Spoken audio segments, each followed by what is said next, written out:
বন্ধুরা, আমরা আছি মুর্শিদাবাদ জেলার ঐতিহাসিক শক্তিপীঠ, যেটা ৫১টা শক্তিপীঠের মধ্যে একটি।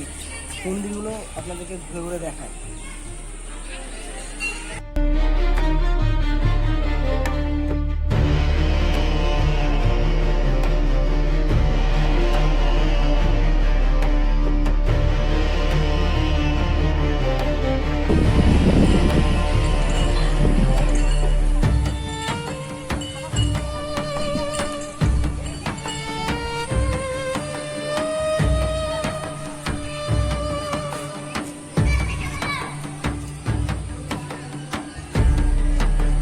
চলুন জেনে নিই এই ঐতিহাসিক তীর্থের মাহাত্ম্য।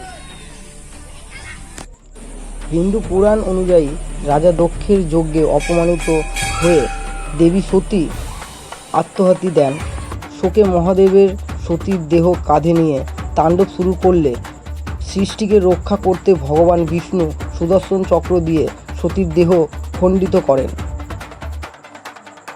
বিশ্বাস করা হয় এই স্থানেই দেবী সতীর কিট বা মুকুট পতিত হয়েছিল। সেই থেকেই এই স্থানের নাম কিরিটেশ্বরী এবং এটি ৫১টি শক্তিপীঠের অন্যতম হিসেবে পূজিত হয়।